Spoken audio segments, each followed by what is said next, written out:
más fuerte del discurso y que fue omitida. Decisión, además, del propio presidente. Fernando, tú estás con nosotros. Fernando, bienvenido. ¿Qué tal, Jaime? Buenas noches. Encantados de tenerte. Gracias. ¿Y si la lanzaba qué? Es decir, si lanzaba la carta del adelanto de elecciones, ¿qué hubiese pasado? Hagamos un ejercicio de especulación o de futurología. En realidad esa era la carta, ¿no? Esa era la sorpresa anunciada. Porque si nos quedamos con el discurso, no hay nada de especial, ¿no? Así es. Bueno, pero supongamos que lo hubiera lanzado. Es un proyecto de ley.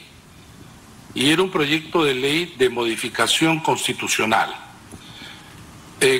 Y yo creo que parecido al del año 2000. Sí. Hay que recordar que a la caída de Alberto Fujimori se adelantaban elecciones y entonces esto se hizo en 2 legislaturas, porque requiere pues 2 legislaturas para una modificación de la Constitución, y se hizo muy rápido. Pero esto se basó en que un acuerdo político. Entonces, si es que se presentaba simplemente y decir, miren, queremos que adelante elecciones y nada más, yo creo que lo que hubiera ocurrido es que el Congreso lo hubiera rechazado. No lo hubiera puesto a discusión y lo hubiera rechazado. Hay que recordar que el expresidente Vizcarra también propuso, que no tuvo...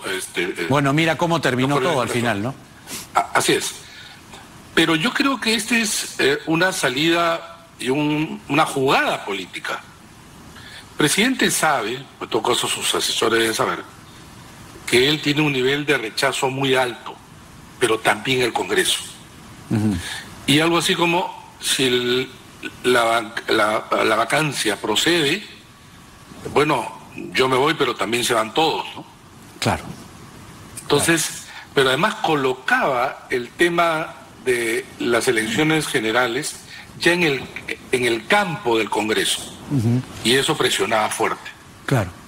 Ahora, ¿cómo crees tú que queda el grupo congresal que animosamente impulsa la vacancia presidencial después de este mensaje? Es decir, ¿hay, digamos, retrocesos? ¿Crees que el grupo de congresistas que quería vacar o quiere vacar al presidente pierde fuerza con este mensaje o no? Yo creo que más con el mensaje, con este otro mensaje, porque es un mensaje interesante, ¿no? Si solamente fue el discurso, la verdad que, como hemos comentado, no dice mucho. Pero lo que le están diciendo es, lo hemos sacado a última hora para hacer un esfuerzo, ¿no? Un esfuerzo adicional para llegar a un acuerdo con el Congreso.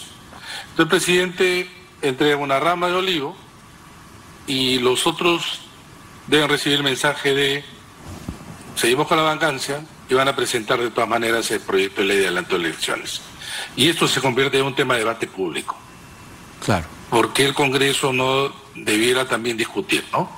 En todo caso es jugadas en un tablero en donde no tiene mucho tampoco que jugar el presidente de la República, ¿no?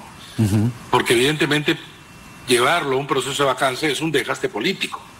Así no se consigan los votos. Entonces algo así como, la primera vez los votos no llegaron a debatir. La segunda vez no lo vacan, pero se debate. Y ya estás avanzando, ¿no? Se embalsa la confrontación porque no hay ni renuncia, ni vacancia, ni elecciones. Pero nadie nos puede garantizar de que no va a haber escándalos, de que los malos funcionarios actúen, que es lo único que saben, etcétera. Y eso va erosionando al gobierno. Y ante cada escándalo, la gente mira al Congreso también. Bueno, ¿y tú qué vas a hacer? ¿Qué estás haciendo? Interesante lo que dices porque hay una idea silenciosa y creciente que se va instalando, aunque renga en la sociedad, de que se vayan todos. Este anuncio no anunciado o esta carta que el gobierno y el presidente decidió guardarse, pero que, como bien señalas, ya instaló en el debate público, podría fortalecer ese enunciado del que se vayan todos. Creo que sí, porque mira, Esto yo no creo, al inicio pensé que sí, porque a veces Aníbal Torres se desboca, ¿no? Pero pasó un rato, a la salida del Congreso, cuenta casi con detalles de cómo estuvo el tema en discusión y se sacó a última hora. ¿Por qué tenía que informarnos de esto?